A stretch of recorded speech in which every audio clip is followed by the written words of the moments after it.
Bonjour à tous, bienvenue pour cette nouvelle interview sur une personne qui s'est reconvertie. Et aujourd'hui, j'ai l'honneur d'avoir Dania avec nous. Salut Dania! Salut, coucou à tous. Ben, j'espère que tu vas bien, Alexandra. En tout cas, ça me fait très plaisir qu'on puisse échanger aujourd'hui. Je suis également ravie. Alors pour la petite histoire, Dania et moi, on a été formés dans la même école de coaching. C'est comme ça que j'ai connu Dania, mais vous allez le voir, qui ne vit pas forcément du coaching. Mais je vous en dis pas plus. Et d'ailleurs, Dania, est-ce que tu pourrais nous raconter là, brièvement ton parcours? Oui, écoute, pour faire court, parce que un parcours c'est assez long, mais voilà, moi en fait, je travaillais dans un cabinet de conseil. Quand j'ai vu que je ne me sentais plus trop épanouie et plus trop à ma place, j'ai décidé en fait de créer ma marque de bijoux. Et en parallèle de m'inscrire à la haute école de coaching. Ça a été un peu intense à ce moment-là, mais aujourd'hui, j'en suis ravie. Et comme on dit, c'est pas forcément comme on souhaitait, mais il y a un ordre qui fait que c'est important de se faire confiance et de faire confiance à la vie, parce que ça nous emmène toujours à un endroit qui nous correspond au final. Super. Et du coup, si on fait un petit focus sur ce moment où tu as posé ta démission pour à la fois créer ta boîte de bijoux et te lancer dans la formation de coaching, quel a été le déclic où tu t'es dit là c'est bon, là faut que je pose madame? Alors du coup, le déclic, ça a été, je pense, une accumulation de pas mal de choses. Je me posais pas mal de questions sur moi, sur mes dons, sur mes talents.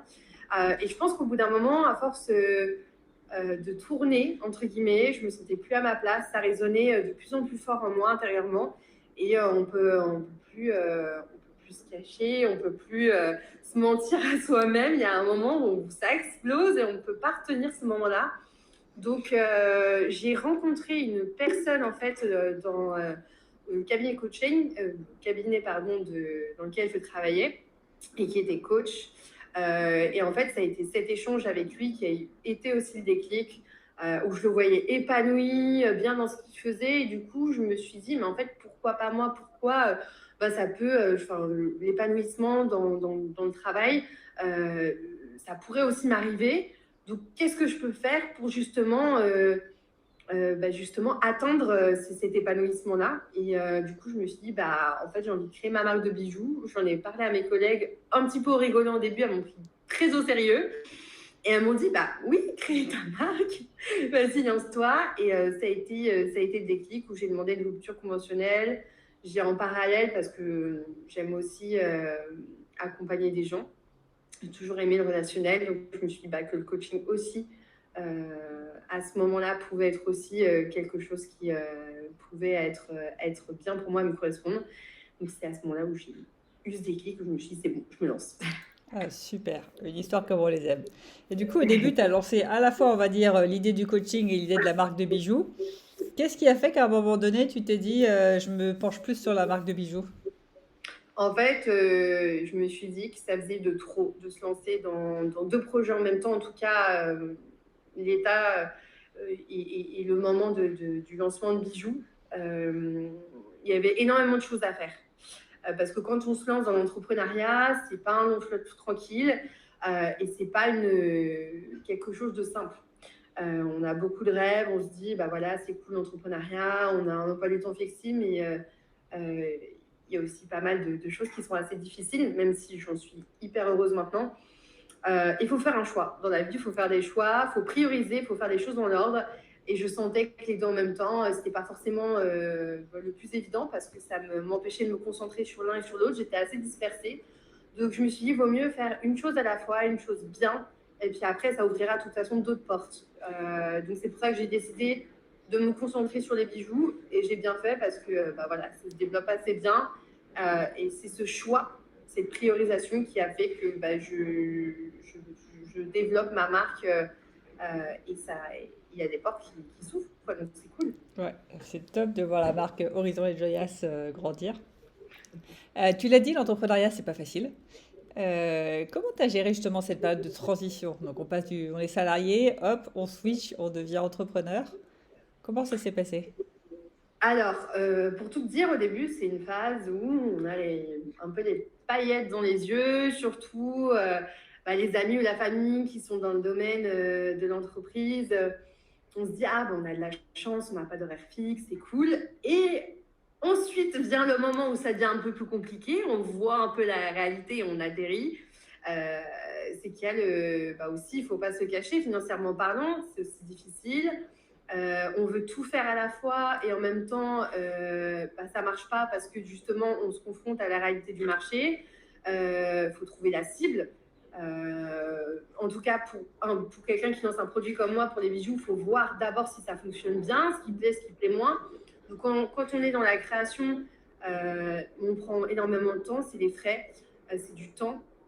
Et du coup, c'est assez frustrant quand on voit qu'il y a des choses qui fonctionnent moins, et on se dit, est-ce qu'on continue dans ce domaine-là parce que c'est assez exigeant, il y a énormément de concurrence, ou est-ce qu'on continue? Et là, à ce moment-là, je pense qu'il y a un moment donné où j'ai failli arrêter parce que c'est cette période où je me suis vraiment confrontée à cette réalité qui m'a fait un peu peur, où je me suis dit, c'est quand même dur l'entrepreneuriat, et c'est pas forcément ce que je m'imaginais, ou les noms de publicités sur Instagram que je voyais, où voilà, je suis coach, ou j'ai ma boutique en ligne, je gagne tant d'argent par mois. Donc Je moi, suis je me libre. voyais, je suis libre, je voyage dans les 4 coins du monde, c'est trop bien d'avoir son activité. Et j'avoue que j'avais un peu cette image-là de l'entrepreneuriat, qui n'est pas forcément mauvaise, mais qui envoie un peu du rêve. Et, euh, et du coup, on pense que ça va être comme ça, mais pas forcément en fait. Je pense qu'on a l'entrepreneuriat, c'est quelque chose qui nous correspond en fait, parce qu'on met notre valeur, notre patte. Et en fait, il faut que ça soit nos valeurs qui ressortent. C'est pas forcément ceux de la personne qui va voyager aux 4 coins du monde ou gagner tant d'argent. L'important, c'est de suivre sa voie et suivre ce qu'il y a à l'intérieur de soi. Ouais, carrément. De très bons conseils. Et tu en as parlé vite fait, ton entourage, donc ta famille, tes amis, eux, ils sont plutôt dans le salariat. Comment ils ont réagi quand tu as dit je claque ma dème et je me lance dans l'entrepreneuriat? Forcément, les retours qu'on a habituellement, mais t'es sûr, est-ce que tu veux te lancer? Financièrement, t'as pas peur, ça va être un peu compliqué, t'auras pas de salaire fixe, même quand tu partiras en vacances, comme t'aimes bien voyager, tu pourras pas être rémunéré, ça devra être tes frais. Donc, est-ce que t'en es bien consciente de ça? T'es sûr, t'es sûr? J'ai eu pas mal de petites phrases comme ça qui, au début, quand je suis partie de ce cabinet de conseil, c'était ce que j'avais pendant quelques temps. Et comment tu as réussi à les gérer du coup? En fait, je me suis dit, je suis sûre de ce que je fais. Je ne l'ai pas fait comme ça sur un coup de tête. C'est vraiment en moi. C'était ancré en fait. Je suis quelqu'un de très créative à l'origine. Je suis un peu une touche à tout. Je suis assez curieuse. On parlait de multipotentiel justement. Je me voyais un peu dans cette catégorie, même si j'aime pas classifier, mais voilà.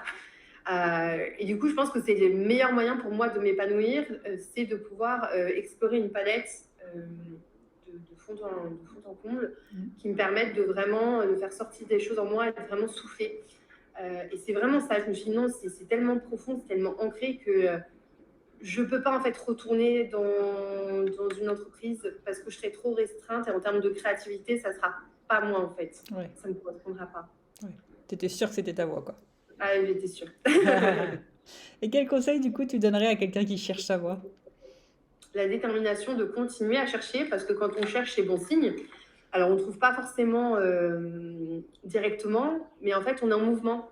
Donc, il faut continuer, en fait. Chercher, c'est être en mouvement, c'est avancer, c'est essayer de trouver cette lumière qui est au fond de nous. Et j'encouragerais la personne qui a déjà... qui se pose des questions, et c'est très bien de se poser des questions, et il faut continuer à s'en poser parce que c'est un élément très important qui fait qu'il y a un besoin de changement et un besoin d'aller autre part, mais d'aller à un endroit qui nous correspond, et ça vaut le coup. Top. Et maintenant, si on focus un peu sur l'entrepreneuriat, aujourd'hui, quel est ton quotidien? Et j'enchaînerai ensuite sur les autres questions. Ok, super. Mon quotidien aujourd'hui, déjà pour commencer, en fait, on est maintenant une équipe de 4. Donc, je suis hyper contente. Bravo. Qui travaille avec moi tous les jours. Donc, c'est vraiment chouette, merci. C'est du boulot. Donc, en fait, le matin, on a un petit local dans Paris. Et du coup, on se fait un point sur la communication. Là, je suis en plein shooting. Enfin, j'ai terminé le shooting de ma prochaine collection et je suis en train de mettre les produits en ligne. Donc, c'est forcément pas mal de boulot. Donc, on se concentre sur ça. Et puis, voir comment on peut avancer, en fait, comment Horizon Joyas peut grandir en termes de visibilité, trouver des lieux de commercialisation de la marque aussi, parce que c'est ce que je souhaite. Donc, c'est surtout ça, en fait, là, en ce moment, ça va être de communiquer sur tout ce qui se passe, sur les prochains événements, sur la nouvelle collection, et de pouvoir avancer. Ok, top. Et qu'est-ce que tu donnerais du coup comme conseil à quelqu'un qui part de zéro et qui a envie de monter son entreprise ou son business, son activité, qu'importe? Qu'est-ce que tu lui donnerais comme conseil? Déjà, voir pourquoi tu veux monter ta boîte et quel est le message que tu veux transmettre et tes valeurs, parce que tout le monde peut monter une entreprise, mais ce qui va faire la différence, c'est une personne qui va être déterminée en fait. Est-ce que quand tu tombes, tu vas te relever, ou est-ce que quand tu tombes, tu vois que c'est pas forcément pour toi et tu changes de plan. Je pense que dans l'entrepreneuriat, il faut être tenace et faut savoir aussi faire face à des choses qui fonctionnent pas comme tu le veux. Mais c'est s'adapter en fait, c'est savoir s'adapter, avoir l'audace d'aller chercher les informations, d'aller demander. Je pense que c'est ça un bon entrepreneur pour moi, c'est une personne déterminée, audacieux, créatif aussi, mais pas forcément manuellement, mais en termes d'idées. Et toujours aller de l'avant en fait, quoi qu'il arrive, tu tombes mais tu te relèves. On apprend en fait. Ouais. Je crois que tu résumes très bien l'entrepreneuriat en disant tu tombes et tu te relèves. C'est exactement ça. C'est les montagnes russes. Et je pense que même si tu as 1 million d'euros de chiffre d'affaires, tu tombes forcément à un moment donné, tu te relèves pour atteindre les 2 millions. C'est exactement ça, il faut toujours se relever. C'est ça Ouais. l'entrepreneuriat. Super. Et ben, en tout cas, un grand merci, Dania, pour ton temps, parce que comme tu l'as dit, tu es en plein shooting, lancement de collection, etc. Donc, merci beaucoup. Si vous êtes une fille ou que vous êtes un garçon et que vous voulez offrir des bijoux à une fille, je vous invite vraiment à aller sur le compte de Dania et sur son site. Je mettrai tous les liens en descriptif parce que c'est superbe les bijoux qu'elle fait. Ça s'appelle Horizon et Joyas et c'est du tonnerre. Trop sympa. Merci beaucoup, Alexandra. Ravie d'avoir pu partager mon expérience auprès d'Horizon Joyas et puis de l'entrepreneuriat. Parce que c'est une expérience vraiment chouette à vivre et ça vaut le coup si c'est ce que tu veux au fond de toi-même, toi qui nous écoutes. Super, on va s'arrêter là parce que c'est un super message de fin. Super, Vive génial. l'entrepreneuriat. Mais bon, le salariat, c'est bien aussi. Si vous préférez le salariat, tout est bien. Exactement. Ok, merci à toi, Dania.